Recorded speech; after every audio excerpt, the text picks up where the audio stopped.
This is the Patriots Drive Podcast. We are all Patriots. Where we discuss, analyze, and answer questions to all things happening in the NFL and with our New England Patriots. Now, here's your host, Cole Kelly. Let's go!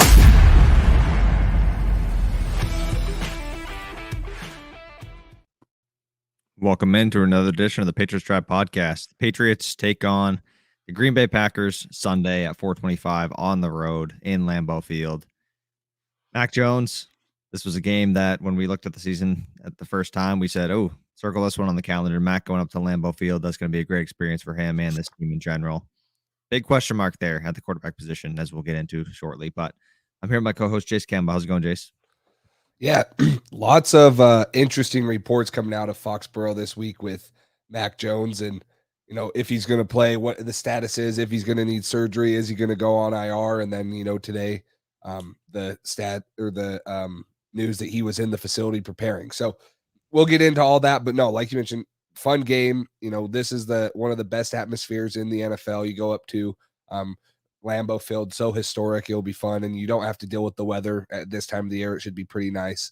And you'll play an NFC team that you don't usually get to play, and one that is always fun to beat with Aaron Rodgers and the history of the Packers franchise. It's always a fun game when you go up to Lambeau, even though there's not really a rivalry between these teams since Brady left. But this is just a fun game in general, going up and playing one of the better teams in the past 10 years in the Packers. Yeah, and I mean, the Packers are one of the most historic franchises in the NFL, and that stadium is legendary. So it's going to be a fun game, going to be interesting. Obviously, we'll get into the injuries and all that stuff in a minute, but that's certainly going to change the game depending on what the status of certain players is going to be here. So we'll jump into some of the injury stuff. We'll hop into Mac in a second, but kind of just starting off with some of the other players that are in this game. Lawrence Guy has not practiced the past two games. He left Sunday's game against the Ravens. He left early with a shoulder injury, so he hasn't participated in practice. The Packers have two great running backs, A.J. Dillon and Aaron Jones. So those two guys are going to be a handful. That's a big injury. Lawrence Guy is a big part of this defensive line, so that's going to be a big one. And Jacoby Myers, he has been limited along with Kyle Duggar all week, so they obviously didn't play last week. They're limited now. They're making some progress. Jacoby says he's feeling much better than he was last week, so that's good news. A few other guys of note, Devon Godchaw, Jalen Mills, Adrian Phillips, all limited with different injuries. Going to need those guys. But, of course, the big one here, Mac Jones did not participate, hasn't participated the past 2 days. And then kind of moving on to the Packers before we dive deeper into that Mac news. They got quite a few did not participate on their side. That there's some decent size injuries here. So Mercedes Lewis, tight end for them, did not participate. David Bakhtiari, their offensive tackle, probably their best offensive lineman, did not participate with a knee injury. So that's definitely of note. That's definitely something to keep an eye on. And then Jair Alexander, one of the top corners in the league. Some people think he's the best corner in the league. He is spectacular, and he did not participate with a groin injury. We'll see if he ends up playing, but that is certainly going to be a big deal. Their number one corner. If we get all our wide receivers back, that's certainly going to be something that is going to have an impact on this football game. So they have a couple other corners who are solid. Their defense in general is really, really talented. But Jair Alexander going down is definitely would be big for the Patriots offense. So Alan Lazard limited with an ankle injury, and then Jenkins, an offensive tackle for them, was limited as well. So definitely some big names on this list for both teams early on in the season.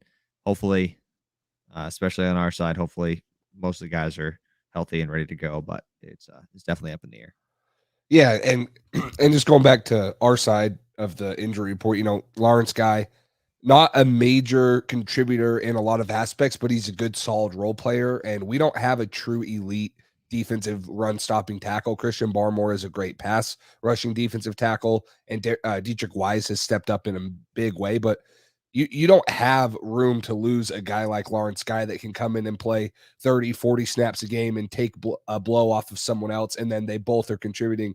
You lose him, now you're really digging down a depth chart that is pretty skeletal already, and you're going up against a team who is ninth in the league in rushing yards per game, 127 rushing yards. You just gave up a ton of rushing yards to the Ravens most of it was to Lamar Jackson, but Green Bay, like you mentioned, they have two different type of backs. They got Aaron Jones, who can catch the ball and, is going to be more shifty. And then you got a big punishing back like AJ Dillon, and they're tough to stop. They're creative in what they do on offense.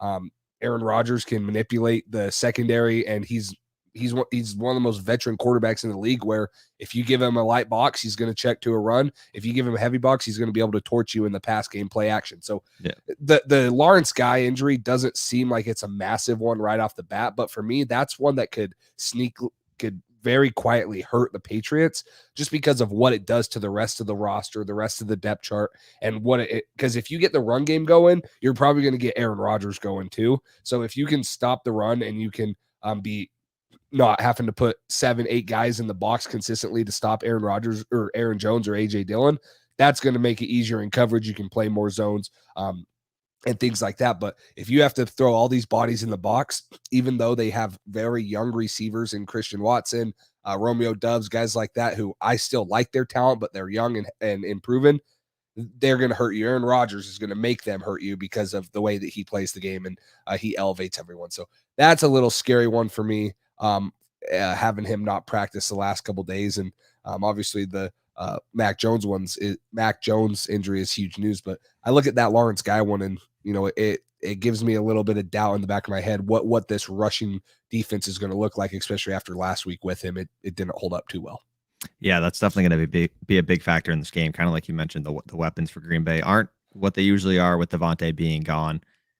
They lean on that run game, and the two backs they have split touches pretty evenly, and they're both really talented and good at different things. So you're definitely Lawrence Guy being out of this game would make a huge impact. Hopefully he's good to go, at least in some capacity where he can give us something, because that's going to be a big key to trying to slow down this offense, especially with Aaron Rodgers in the backfield throwing that football around. So even though they don't have the weapons, they don't have the talent necessarily, they've had some guys, like you mentioned, step up. Romeo Doubs has had a nice couple of games here. He's been doing well. I know the Tampa game was kind of ugly. That Tampa defense is really talented. The Packers are kind of a question mark right now, as I feel like the Patriots are as well. Even if the Patriots had Mac Jones, I think this is two teams that we don't really know what they are yet. They've had a couple games, a couple ups and downs. They look good in spots and bad in others. And going into the season, I did not feel great about this game. If Mac Jones was healthy, I would feel a lot better about this game than I do right now. So it's definitely going to be interesting. Like I said, Jair, Bakhtiari, if both those guys miss the game, that's going to be a huge development. That's going to make a huge impact. And even if Brian Hoyer has to start, do I think we're going to win? We'll talk about that later. But I at least think it's going to be a close game. And I'm intrigued to see how these two teams face off.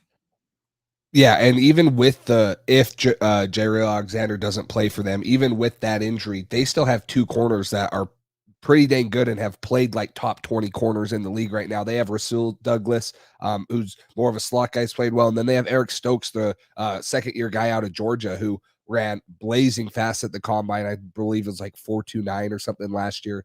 So they still have guys, and the Alexander injury will hurt a lot. But if they don't play, and New England last week, and we've talked about this, is a lot of Mac Jones's interceptions have come off of him just throwing up contested catches. And that comes from one, Mac Jones not being able to read the defense too well effectively and kind of making a little forced or bad decisions, forced throws. And then two, our receivers just haven't gotten a ton of separation throughout the first 3 weeks. And there's been a couple times, obviously Jacoby Myers being back will help. He's one of the best separators. And if you play Kendrick Bourne, that will help. But you haven't created a ton of opportunities for our receivers to separate from cornerbacks down the field. And you got three really good corners who are playing really good football right now for this secondary, which is kind of crazy because the Packers haven't been known to have the best secondary and the best defense for the past couple of years. But when you look at them right now, obviously Aaron Rodgers can carry them and their offense can be explosive, but their defense has played a lot better than what most people would have thought they would have the first 3 games. So that Alexander injury for them, obviously when you're playing a top 5 corner in the league, in my opinion, that's going to be huge if he doesn't play for the Patriots. But still, there's a lot of guys that can cover in place of him, and you hope that the Patriots, whoever's at quarterback, the Patriots receivers can create space for them and make life a little easier on them. Yeah, I feel a little better about the Patriots wide receivers this week if they're all healthy, especially if Jair can't go. So um, let's touch on this comment real quick. Just is Mac Jones' second season a flop or not? I'm going to say I'll let you go first. Go ahead. I mean, I don't think we can tell right now if he were to play 8 or 17 games like he played his first 3, I'd say it was a flop, but he might miss the next 4 or 5 weeks. And then then it's still hard to judge. To this point, it's hard. I think that Mac Jones has played floppish to this point through first 3 games. It hasn't been up to what Patriots fans would have wanted it to be. So if you're judging off the first 3 games, yeah, you can say it's going to be a flop. But if Mac Jones comes back healthy in 4 or 5 weeks, if that's what they do, or if he plays this week, I think he'll get better. I do believe that he will get better. He'll get more comfortable on the offense. He'll get more chemistry with the receivers. Hopefully they figure out the personnel with the receivers, who's in more, and they can stay healthy. And I don't believe Mac Jones will play as bad as we've seen him play the first 3 weeks. So I don't think that he's going to have a season flop unless he has like a second or this ankle injury is just way worse than we thought, and it puts him out the whole year or something. But if he's in there, I fully expect him to rebound and have a lot better, into the season, second half, than we saw in the first 3 games. Yeah, I agree. I don't put all the blame on Mac Jones like some other people have early on in the season. I just saw a comment here from somebody on one of our other videos, and they were talking about weapons at wide receiver, and how the Patriots are fine, whatever, blah, blah. We touched on this the other day, and this is one thing that I kind of noticed that I wanted to bring up. It's not a coincidence that the only 2 teams that are 3-0 on the season just traded this offseason for number 1 bona fide stud wide receivers. The Dolphins, Tyreek Hill, the Eagles, AJ Brown. That Eagles offense, what was everybody saying about Jalen Hurts and Tua before the season started and before they got their 2 weapons? Oh, they're average to below average quarterbacks. Can't really win with them. They're not going to do enough to win you football games. Both teams are 3-0, and both quarterbacks are getting extremely high praise for being, oh my God, they're making this huge leap. They're so much better. You know why? Because they have Tyreek Hill and they have AJ Brown, and that Eagles offense looks 20 times better with AJ Brown in it than with him out of it. And same thing with the Dolphins. That offense is just so much more explosive and looks a lot better, and it makes things a lot easier for Tua and for Jalen Hurts for the Eagles. So I think people need to take into consideration the weapons he has around him, the coaching staff, the situation he's in. He's not been set up to succeed this year, and you're seeing that in the struggles he's had early on. I do think this offense has a lot of potential if they can clean some of those things up, if the coaching can be more consistent. It looks like on that pick in the end zone to Devontae Parker, it looks like there was a miscommunication there. Looks like Devontae messed up on that one. He should have. Mac made an adjustment at the line of scrimmage. Devontae didn't get it or didn't know what he was supposed to do.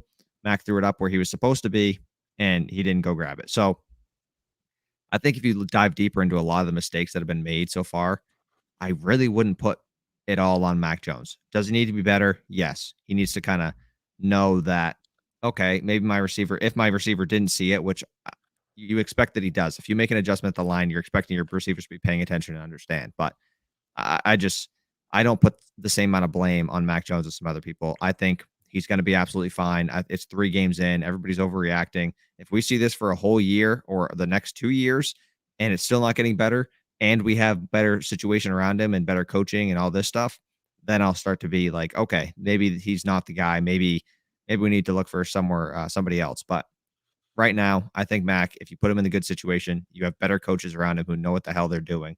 I think Mac Jones is going to be great.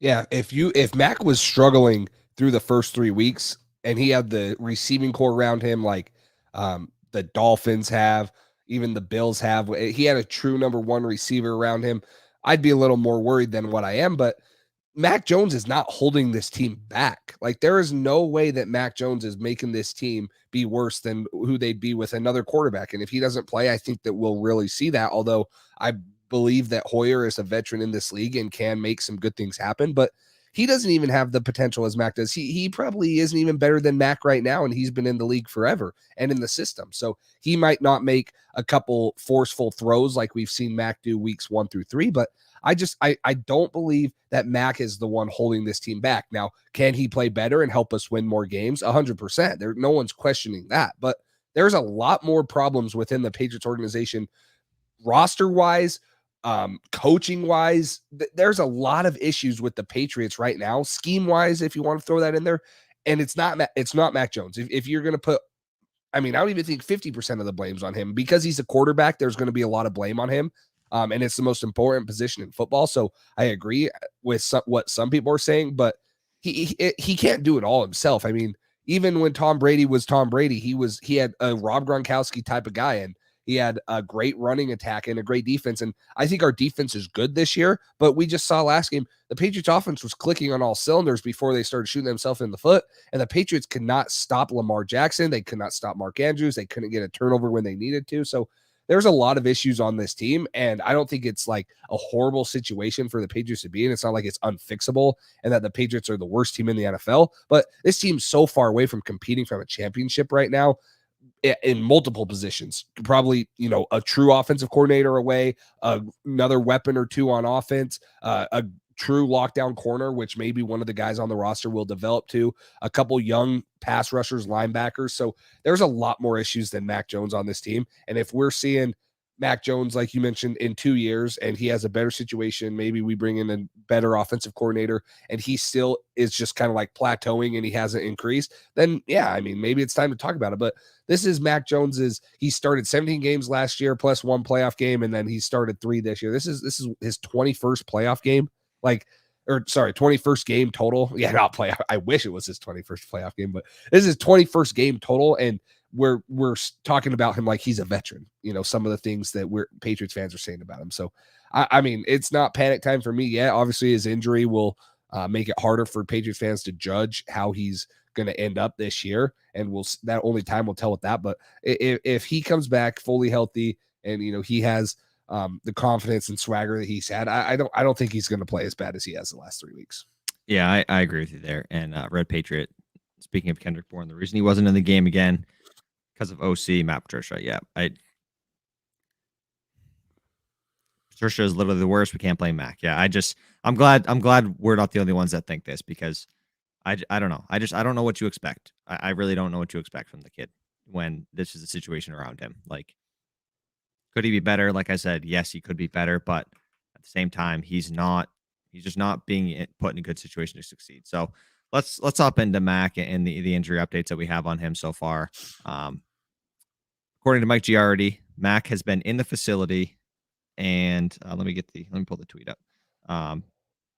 Mac has been in the facility and participating in game planning. The Patriots QB has told multiple teammates to not count him out of this weekend's game at Green Bay, and is still operating as if he has a chance. I have no idea how he has any chance at all to play this weekend. If I had to put money on it, I would say he does not play. But the fact that he's even considering it, Mac is a tough dude. Like that if he wasn't getting surgery, he was supposed to be out 6 to 8 weeks. If he was getting surgery, it was closer to that like 2 to 4 week range. So him not getting surgery and being able to play a week later is absolutely absurd. I don't like it. I don't think he should play. I want him to focus on his health long-term, because I think he's the quarterback of the future, and I want him to be healthy and at the top of his game for as long as possible. So I'm thinking about Mac long-term. If this is going to compromise him long-term or longer for the rest of the season or into next year, whatever, I just don't sweat it too much. I want him to get healthy, be the Mac Jones we know, and not have to worry about every time he gets touched that his ankle's going to snap in half. I just want him to be healthy, ready to go, and then come back on the field. I don't want him to push it too much where he injures himself worse and then it's out for the season, or it lingers into next year. You know what I mean? I don't want this to be a longer term thing than it already could be. So him playing is absolutely ludicrous. I really don't think it's a good idea. Yeah, and I think this is kind of a conflicting report. I don't think there's any chance he plays either. If he does, one, I think that it's really stupid to force him back this early. Like you mentioned, like this game, as much as it sucks to fall to 1-3, if the Patriots were to lose this game, it's not the end of the season. The Patriots were 1-3, or they were in a way worse situation last year. They were 2-4 through 6 games. They're in a way worse and pretty similar situation than what they'll be at 1-3, and they made a run at it. So I agree with you. I think that why he's tweeting that he should be in their game planning, like rehab game plan, prepare like you are going to play, because maybe the ankle is ready in 2 to 4 weeks. Maybe it's ready next week. You sit out this week and it's ready next week. Like he should be in their game planning. I don't think that he should just totally, I got to go rehab my ankle and miss film and get him in there. He's still young. He still has things to learn about. Let him game plan. Let him be with Hoyer. Make it feel like he is in there every day preparing to play this game. I think that's the right way to approach it. So I feel like this report, although a lot of Patriots fans want it to be true that he's going to play, I really think that it's kind of contradicting and that it's really not going to happen, and that he's probably going to be out closer to that 3 to 4 week mark. They're just keeping him ready. Bill, he wants to keep him on his toes. He's not going to let him slip. And honestly, like we just talked about, like Mac hasn't played good the first 3 weeks, and I want him in still, but I mean, maybe it's the best thing for him. He's dealing with an ankle injury. Sit out, watch film, get more comfortable, get fully healthy, and come back and make a run at this thing in the second half of the season. Okay? It's the first 5 or 6 weeks is not going to make or break your season. It's going to make it a lot tougher if you're 1-5 or 1-4 when he comes back. But he's the best chance the Patriots have at making a run at even a wild card spot. And it's not going to work if he goes out there, re-injures his ankle, or it's overcompensating on something, tears an ACL, tears something. Now it's season-ending surgery, and in his second year, he's having a surgery that no athlete wants to have. So I'm against playing him this week. I really don't think that there's a chance he does. That's just kind of the reports that are out there to Duke Patriots fans, and I think that that's the right call if Bill doesn't play him. I think that's a great point by you about one injury affecting others, like your body compensating for a bad ankle or a bum knee or this or that. Like if that were to happen, and like you said, he tears an ACL or something like that, that is going to cause him to miss some OTAs next year, some of training camp. Like this could lead into next season affecting that. Like we don't want that. Mac, get healthy, then come back, do your thing. Like I get it. I love that he's this competitive. I love that he's this tough to where he's willing to put his body on the line and come back way earlier than he should and go through all this pain. I mean, I'm sure you saw the video of him screaming going down the tunnel, not even putting weight on his ankle, just like how much pain he was in. High ankle sprains are sometimes more painful than an actual broken ankle. So the fact that he has a pretty severe high ankle sprain, is supposed to miss 2 months and is trying to come back already. I love the attitude. I love the competitive nature of himself, and I'm sure it's killing him that he's 1-2 and that he can't be on the field right now. So, but he needs to get back healthy and then come back and do his thing. But Mike Giardi also reported he got a text from a Patriots player, quote, "Love Mac, tough guy, but he's hurting pretty good. Hope everyone's smart about this. It's a long season." I couldn't agree more with that. That quote expresses perfectly how I feel as well. Yeah, it's him being in the facility, being a leader, being encouraging to his teammates is going to mean so much more for his leadership role. And we already heard this offseason how Mac is stepping up in the leadership role. He's vocal, he's taking charge and stuff. And that's what is going to keep the locker room, and that's what's going to get guys to rally behind him, which I don't think there's any question that the guys love Mac and they're going to rally behind him. So when he's coming into the facility every day and still putting in that work like he's going to play, that's what the teammates are going to respect. And I agree that they know, like, when a major dude gets hurt at any level of any sport, everyone wants him to play, but everyone is also realistic. And I think being realistic about the future of this season, the future of his career, realizing that this is not, a Super Bowl or bust year for the Patriots. And this is Mac Jones' second year in the league. He has a lot of football to play left, and he's the face of this franchise. That this game at Lambeau Field and the next game against Detroit and those games coming up, if he's not 80, 90, even 100% healthy, there's no need to risk him going out there and sustaining an injury that's going to affect him later down the road. So the players, the coaches are going to respect the hell out of him and know he's tough, but they're also going to be realistic about it. And I think that that tweet that Mike Girardi said, whatever player it was that's saying that, he's one of the ones that is realizing, like, hey, we got to get this guy fully healthy because he's our best chance at winning and he's the future of this franchise. It's not worth game 4 going out there and sustaining a season-ending injury when this could legitimately be a 3 to 4 week injury if he goes and gets surgery or if everything goes right in treatment and rehab. So that's what the Patriots players are saying, I'm sure, and that's the right mindset to have. Yeah, no, I agree with you. I love his toughness. I love his competitiveness, but at the end of the day, you got to focus on your long-term health and the success of this team for not just the next 3 games, but the rest of the season and your future in general. So, yeah, I don't know. I don't think he should play. I don't think he will play. I think it's a little bit of gamesmanship of, like you kind of mentioned, not letting LaFleur just be like, oh, okay, we only have to prepare for Brian Hoyer. Like, no, you got to prepare for Mac Jones as well, because you don't know for sure that he's not playing. So we'll see what ends up happening. I hope he just takes his time, gets back from the injury, and we go from there, because at the end of the day, that's all I care about is Mac's long-term health.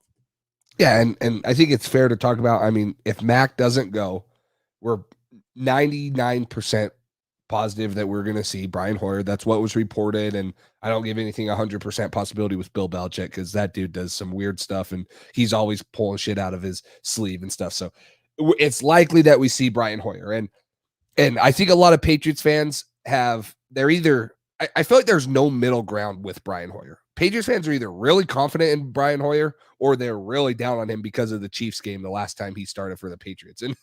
And for me, both of them are unfair. Like, Brian Hoyer is a great, competent, very smart quarterback, but he lacks the talent. He lacks, he has experience, but he didn't play in many big time games. He's an NFL quarterback who's been in the league for a long time because he's been a serviceable backup. He's super great in the locker room. He's mentoring Mac Jones. He's been behind Tom Brady and, almost acts as a second coach. So I have no problem with Brian Hoyer starting. I don't think he's going to win you any games. He's probably not going to lose you any games, but with the state of this roster, he's not going to help the Patriots win 3 or 4 games if that's how long Mac Jones sits out. And that's not a bad thing, because we're not expecting him to. He's not our future. We're not saying, oh, let's bring Brian or Bailey Zappi up and see if we have anything in him. No, we're not expecting that with Brian. We're expecting him to come in and be a serviceable backup quarterback while Mac Jones gets healthy.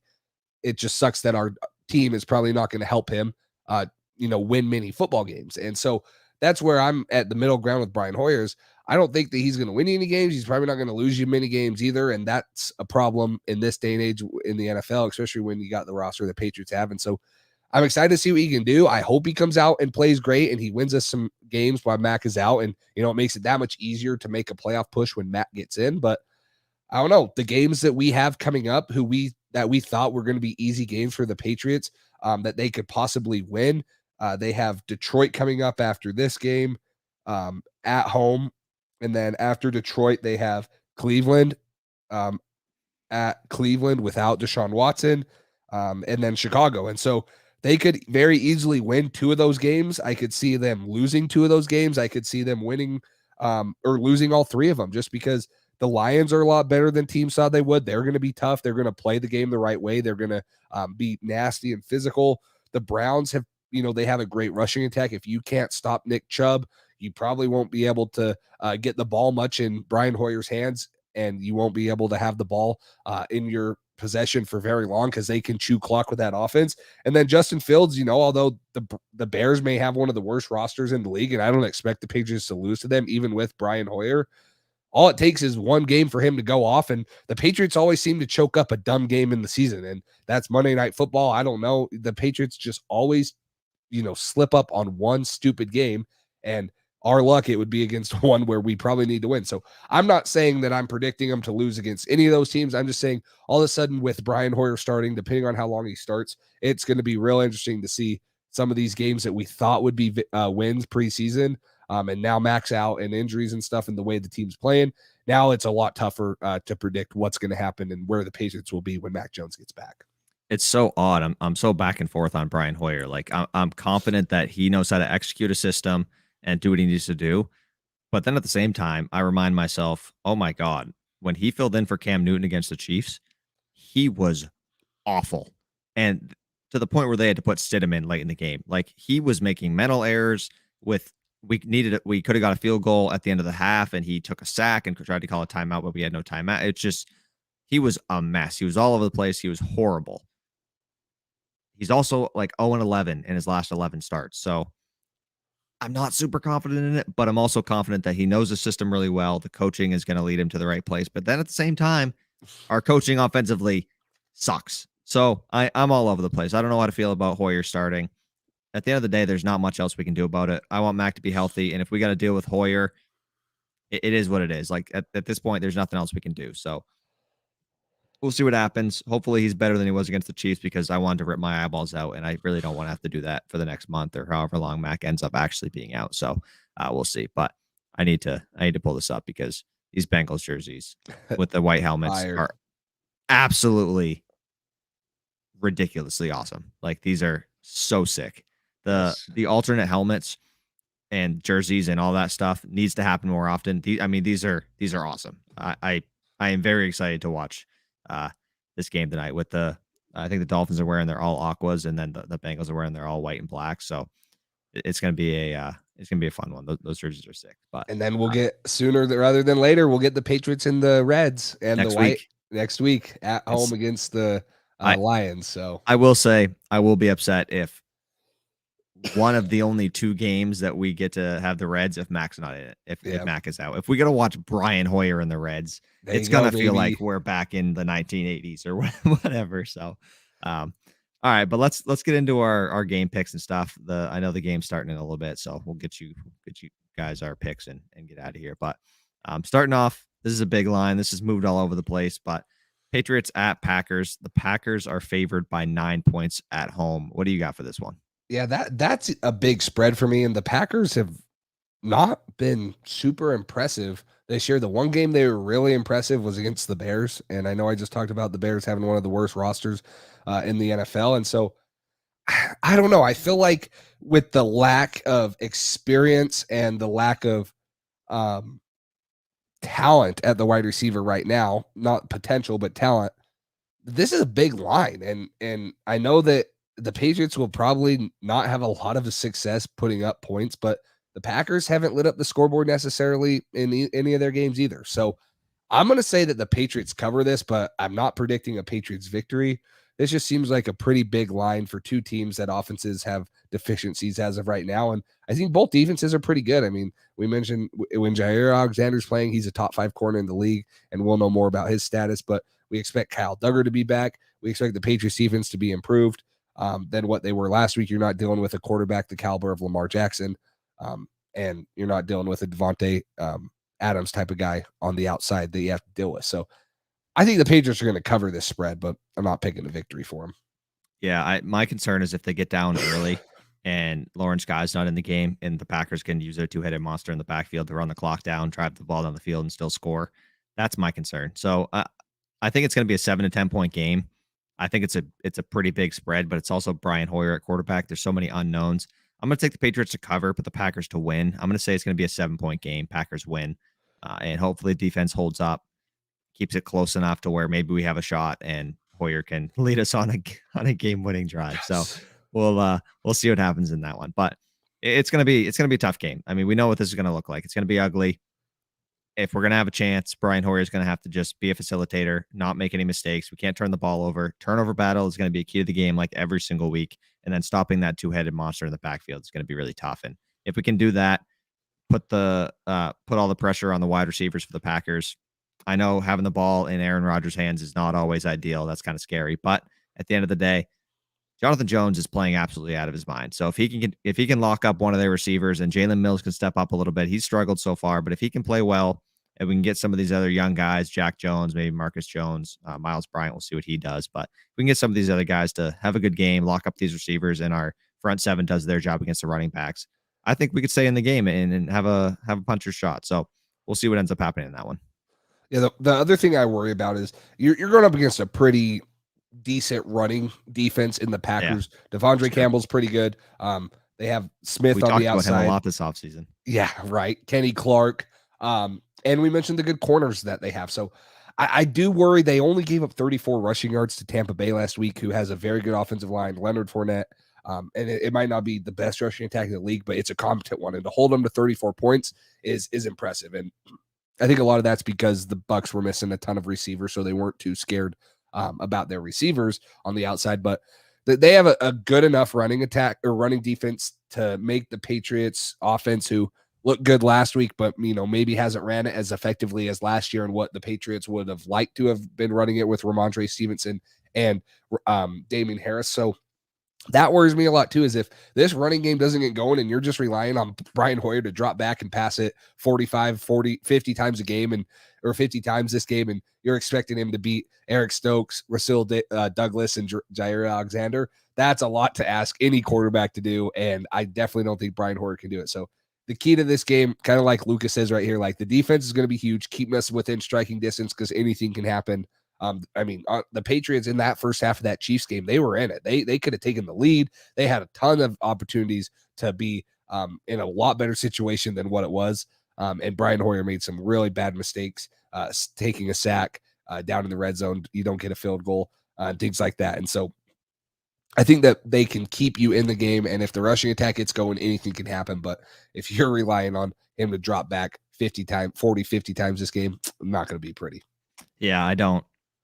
Yeah, that sounds scary. But I know Hoyer's not afraid to chuck it. Anytime it's been in a close game, or not a close game, anytime it's been in a blowout or whatever, he's still trying to put points on the board, throws it up to KB, throws it up to Aguilar, whoever. So I'm sure he's going to be chucking it. Hopefully he's a little more tamed, seeing how he's going to be starting. So if the game's not going to be a blowout, he'll be trying to win us the game. But excuse me, it's going to be interesting to watch for sure. I don't know why I have more optimism right now than I thought I would, and I guarantee as soon as the first drive, as soon as Hoyer throws the ball for the first time, I know that switch is going to flip and be like, wow, watch him just hit Kendrick Bourne. Like, so now Kendrick Bourne starts playing. Yeah. Or watch him hit like Jonnu Smith, right, for like a 75-yard touchdown. He just throws a little screen to him, and Jonnu takes it the whole way. Like, all of our deficiencies ever is just like, boom, we fix. You know what's funny is Brian Hoyer in preseason, like in training camp preseason, had quite the connection with Lil Jordan Humphrey. So that might be something that we see. Kendrick Bourne gets 0 snaps. Lil Jordan Humphrey gets all of them, and he gets 8 targets or something like that. No, but we'll see. It's going to be an interesting game. We'll be here obviously afterwards to break it all down. And if I have no eyeballs, you know why. So, but we'll move on here. Just no eyes. We'll move on to the game tonight, though. This will be a good one. I'm really excited about this one. Bengals versus Dolphins. The Bengals are favored by 4 at home. Yeah, before I make my pick here, I got to say one thing. So we usually do pick-ems, over and unders for players, but with the uncertainty with Mac Jones and stuff, we won't do them this week. That still does not mean that you can't get your first deposit up to $100 sponsored and matched by Underdog Fantasy if you download their app or go to underdog.com. You can use code PATSDRIVE. The link is in the bio, or it's right here on the screen. We're going to actually start experimenting. They do weekly kind of fantasy drafts, weekly fantasy. And it's 5 players. You put $10 in, the winner gets all $50. It's just, you draft from the slate of games. You have a quarterback, a running back, a receiver, a flex, and then a defense. You can all make your own ways. But if you use code PATSDRIVE, you guys can compete with us on that. We do over-unders mostly every week. So even though we're not doing that this week, still use code PATSDRIVE on Underdog Fantasy. Like I mentioned, first deposit up to $100 is matched by them. So you can get a free $100 to play and gamble and bet a little money on right there. So that is something that we're thankful for our sponsor at Underdog for doing that. But let's get back into it. Cole mentioned it. Bengals, Dolphins, the only NFC team or AFC team that's still undefeated in the Dolphins, and one of the biggest disappointments of the season so far in the Bengals. I'm going to take the Bengals here. And it's not my hatred for the Dolphins, but I think the Dolphins hype train has to come down at one time. And it's not because I think the Bengals are a better team necessarily right now. I just think that the Bengals have played so poorly through their first 3 weeks that they have got to come out at some point. And I think that it's going to be this game. Jamar Chase, Joe Burrow, Joe Mixon. I think you're going to see it here. I'm going to go with the Bengals covering. I'm also going to go with them winning the game by a lot here. We saw the explosive offense. And last year, we haven't seen it this year. I think you're going to finally see it here. And this could be a high-scoring game. This could be a really, really fun game to watch. I'm super excited. So I think this will be a fun game, but I'm going to go with the Bengals. It's not because I I do hate the Dolphins, but that's not why I'm picking the Bengals. I really do think that the Bengals have to come out of what they've been playing so bad the first 3 weeks. They got to come out of it at some point. Yeah, and I mean outside, so obviously the first game of the season, super exciting Thursday night game, Rams Bills, but this is probably going to be one of the best Thursday night games of the year. I am super excited about this matchup. This is one of the hardest ones for me to pick this week. I really went back and forth on this for a while. I want to pick the Bengals, but I can't. I just Jamar Chase. I think he's due for a big game, but he's on Xavier Howard, so I don't know if that's going to happen this game. I think T. Higgins and Tyler Boyd, they certainly have an opportunity to have a good game along with Joe Mixon, but this Bengals offensive line and the Bengals in general have struggled, and I'm going to ride the hot hand. I'm going to say the Dolphins cover this and obviously win as well, or I'm going to say they cover and win against the Bengals here on the road. The Bengals being at home, using their whiteout uniforms, everybody in the stands is going to be wearing white. It's going to be like the whole Penn State thing. It's going to be really cool, awesome environment. I'm worried about that. I think that is going to play a factor into this game. I think the way the Bengals have been playing, I think they're frustrated. I think they want to come out, make a statement, get a big win. But I'm going to say the Dolphins continue to roll, and hopefully I jinx them, and hopefully the Bengals pull this one out and win at home. So as long as Joe Mixon doesn't go off, I'll be happy if the Bengals win because I'm facing them in fantasy this week. But I'm going to take the Dolphins. I will say there are a ton of good corners in the league, but when you face an elite wide receiver one, I always favor the receiver because you're at a disadvantage already just by playing quarterback. The rules of the game are so offensive heavy. So That's true. I know Xavier Howard is a great corner. I'm not discrediting anything, but you could tell me put the best corner up against maybe even like a Mike Evans type of guy. And Mike Evans is a great receiver, but he might not be top 5. He's probably fringe top 5, but I'm going to favor the receiver just because of the way the rules go and how often you see a receiver get a call compared to a cornerback. So I think Jamar Chase, like you mentioned, it'll be a lot tougher for him to have a great game, but there's going to be, a little hometown bias, like you mentioned, Thursday night football, the Bengals. So we'll see tonight, but I'm excited for this game. Yeah, it's going to be a good one. It's going to be a good one for sure. Next one's going to be good too. Bills versus Ravens. The Bills are favored by 3 on the road, I believe. Correct? Is that at the Ravens? Yes, this is at the Ravens. Sorry. Okay. I'm going to go with the Bills to win and cover. I am concerned about the whole injury situation. The Bills are beaten up. By the end of last game, they were down 13 total starters. I know Micah Hyde and their other safety, Jordan Poyer, were both out last game. I know one of them is going to be out this game for sure because they're on IR. I think it's Micah Hyde, right? Yes, it is. Okay. And I don't know. The Bills lost a tough one last week. You saw Ken Dorsey losing his absolute mind up in the booth. So I'm going to take the Bills to bounce back again. Hopefully I jinx them. Hopefully the Ravens win. Ravens look good. Lamar looks really good. Their defense is absolutely horrible. So Stephon Diggs is going to have himself a day. Unless they put all 4 corners that they have out there on him all at once, then I don't know. It's going to be tough for them to stop Stephon Diggs, Gabe Davis, Isaiah McKenzie. The Bills' offenses, we know what it is, so we know what they can do. Yeah, and I got one stat that's pursuing me to pick the Bills here. Buffalo's averaging 329 passing yards a game, most in the NFL. The Ravens are allowing 353 yards per game, most in the NFL by 56 yards compared to their secondary is not good. And it's weird because they have Marlon Humphrey and Marcus Peters. They got 2 good corners. I don't know. Kyle Hamilton's a high drafted safety. So I think that this game is going to be high scoring too. You're probably going to see the Ravens have to play catch up ball. And I don't know if the offense can do that because of how they're built. Now they struck a couple times quickly last week, but you're playing a lot better defense in Buffalo this week, and you're playing a lot more explosive offense. A team that can put up points in bunches. We saw it from last season with the Chiefs game, this season so far, and they got some dudes on the outside, and they're not afraid to chuck it. I mean, they're coming off a loss that it's probably killing them. They are not afraid to throw the ball. They are going to just, air it out.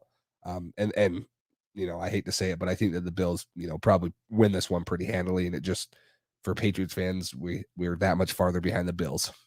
I don't think it's going to be a blowout, but I I think it's going to be a high scoring game, like you mentioned. I think it's going to be interesting, but hopefully the Ravens can pull it out. I don't want to see the Bills and Dolphins keep pulling away in the division, but not with a Mac Jones injury. I don't know how our division hopes were kind of. Did you see that 3 of the 5 passing leaders are all in the AFC East? Joe Flacco was 5, and then it was Josh Allen 1, Tua, and obviously That's Zach absurd. Wilson will get the start this week. But gosh, that's how it is right now. Yeah.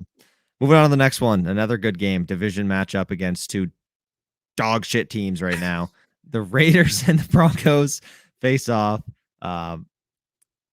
I don't know what is going on. The Raiders are so talented. The Broncos are so talented. And both these teams just don't want to win football games. Like, they're like against it. I don't understand what's going on. It's just they have way too much talent to be doing this poorly. I'm going to take the Raiders to bounce back and win this one. I think they've looked, I guess, a little more competent and competitive than the Broncos have. I mean, the Broncos just put up 11 points. The Raiders at least came back against the Titans, even though they have struggled this year too. I don't know. This game is going to be this game should be really fun and interesting, except for that both teams are playing horrible. So that's not great. But when you look at the schedule ahead of the season, this is one that you look at and say, Devontae Adams, Cortland Sutton, Javonte Williams, Jerry Jeudy, Darren Waller, Ross, like so many talented players. Patrick Surtain on Devontae Adams. That matchup's going to be awesome to watch. So it's going to be a good game, but I'm going to take the Raiders winning the shit bowl. It's going to be in the toilet bowl too. It's in Vegas. So they're literally, exactly. These are the 2 turds playing in the toilet. So no, but if you would have told me that Denver's offense would have looked as bad as it's looked so far, and honestly, the Raiders too, I think what it really is Josh McDaniels just wants to be back in New England. He wants to be with Mac.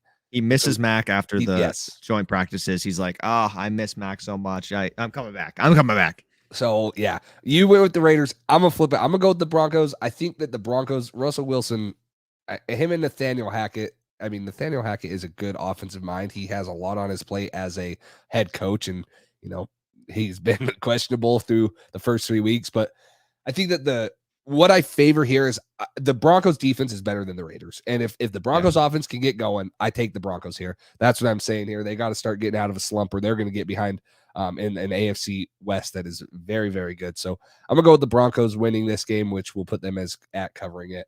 I probably have a little more faith than I should in them because they have looked bad, and a lot of my family are Broncos fans, so I've heard it from them too. But I'm gonna go with the Broncos, and then Josh McDaniels back to New England. You know who's been invisible?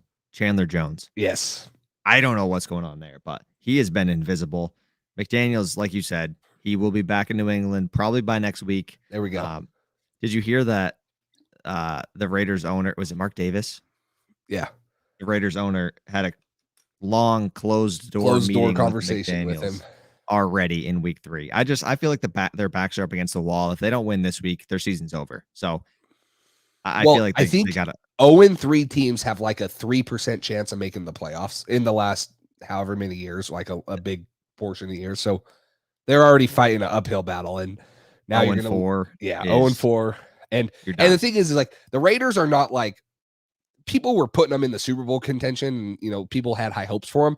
They probably weren't in there, but they take winning seriously in Vegas. Everything's done bigger, better. They just built that huge stadium. They have all these hopes. They traded for Devontae Adams, and if they fall to 0-4, there's going to be a ton of people, chomping at the bit. They should have just kept Bisaccia, and then the Patriots would probably be 3-0 right now with Josh McDaniels, but that's fine. We'll go through a little romp. They did really good after, like with him towards the end of the season. I don't know why they didn't keep him. I was surprised. I mean, I get it. McDaniels and a shiny new toy. It looks exciting. Whatever. Blah, blah, but you followed the 0-4, and I do think those numbers are skewed on the 0-2 and 0-3 seasons. We added an extra game, so I think that adds a different element to it because you have one more opportunity to kind of bounce back.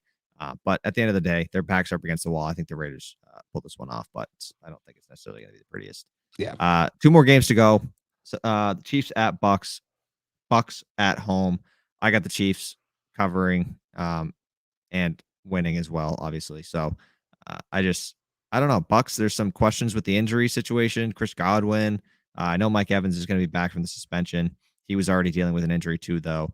So Godwin, Julio Jones.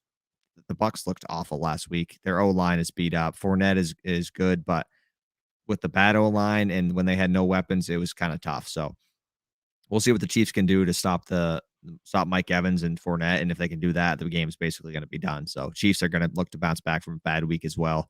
I got the Chiefs winning on the road, and I'm going to pick them every single time. So I probably didn't even have to answer this one. Yeah, Cole's a coward. He doesn't like picking against the Chiefs. Wow. Cole does not like picking against the Chiefs, so he always just picks them. I hate picking with the Chiefs. I don't care if I lose. When's the last time I was wrong when I picked the Chiefs on this? Probably never, but I don't care. I'm not picking the Chiefs. I'm picking the BUCS here. I think that the BUCS hopefully this is the week. They're gonna bring a storm in. You see what I did there? A storm. I think it's gonna be storm or Hurricane Tom or something. Hurricane Tom rolling in town. Well, not rolling in town. It's staying in town. We need a soundtrack that we can play these little like sound bits of like the like that. I actually think I have one or something on my soundboard or something. I just don't want to click the wrong button and have it be something super random. Yeah. Because But anyways, I'm going with the BUCS here. I love their defense, and I mean, although they lost, they held Aaron Rodgers to 14 points, and he doesn't have the talent around him. But I will say this, Cole: the Chiefs are 1-2 on the year against the spread. And that happened to be the one game that you picked them against the Chargers. The when? Their one cover was against the Chargers, and you happened to pick that. That's the only Chiefs game we've had on here. So I think that your mind's a little screwed. So I'm glad you picked them because they're about to be 1-3 when the BUCS beat them this week. I hope so. Yes. I hope so. I was wishing I was going to be wrong. I remember that game when we did the live. It was like late, and the Chiefs were down like by 10 or something when and then they broke Herbert's ribs on purpose. They tried to ruin my fantasy season. That's why I hate them, and that's why I will pick them every time so that they can't hurt me any more than they already have. So I'm gonna take the Chiefs on this one, but okay.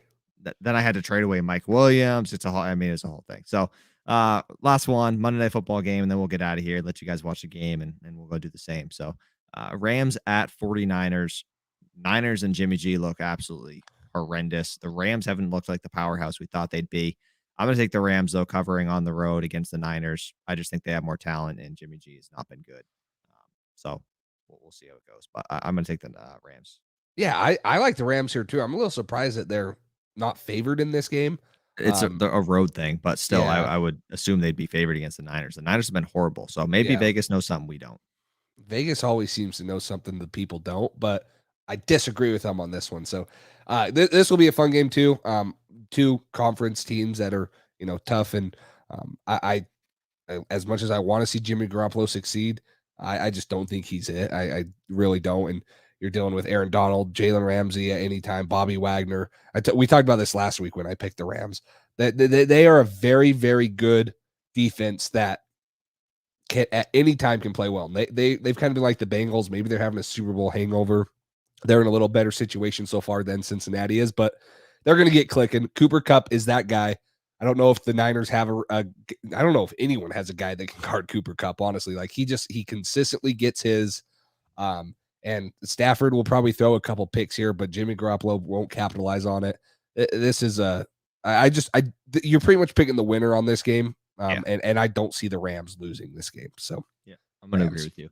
You didn't want to pick the Jaguars-Eagles game? The Jaguars are dominant. They're the best team in the NFL right now. Yeah, I thought about that one, but no, I didn't want to. Eagles look good. Jaguars look good. I mean, it's crazy what good coaching can do to a football team with the Jaguars. Yes. Like everybody thinks that the whole coaching situation is we're making a bigger deal out of it than we need to, but look what Doug Peterson has done to that football team from when they had Urban Meyer last year to Doug Peterson this year. Like insane transformation. I know they added some pieces. Christian Kirk has looked good. Zay Jones has looked good as well. But James Robinson has been great coming back from that Achilles injury. So Jags look good. I know we didn't pick that game, but I just want to bring that up just as kind of a coaching point related to the Patriots. But that's all I got. You got anything else you want to touch on before we head out of here and go watch that game? No, I'm excited for this. Well, I always say I'm excited because I love watching Patriots football. Like I will say there is a ton of really good games this week. Like a lot of the games we picked, I'm super excited about. And there's also more games on the schedule that are going to be exciting. Like, So I'm excited for this week of football. I'm excited to watch the Patriots, even if it's Brian Hoyer at the helm. I'm always excited to see the Patriots strap up and play football. It's better than the middle of spring or whatever when we're 17 years away from football. It feels like I'll take Patriots football any day of the week. I don't care who's starting, but obviously I'd prefer Mac to be healthy or Tom to be here. You know what I mean? But Yeah, we'll take what we can get. Yeah, I it's just Patriots football. It's football in general. It's exciting. It'll be a fun atmosphere for them, and it's fun for me to. Oh, yes, there's the drums. So no, it'll be a fun game, exciting. We will be back on here Sunday night. So hopefully you guys tune in for that. Hopefully we're talking about a victory. Hopefully we're talking about a lot better mood and a lot better play than what we've seen in a couple of weeks of this game, and continued improvement by multiple players, multiple positions, and just the team in general, because it's not about how you play in September, October. It's about how you finish the season, December, January, and that will play a big part with Mac Jones' health, but we'll see what that looks like. So be a fun game this week. Well, hopefully we see you guys back here on Sunday. If you haven't subscribed already, make sure you do so. Stay up to date with us. Follow us on Instagram, which are right below our pictures right here. Thanks for listening to this edition of the Patriots Drive podcast. Follow us on social media to stay up to date with all things New England Patriots. Make sure you tune in to the next episode and check out patriotsdrive.com for more great content. We're on to Cincinnati.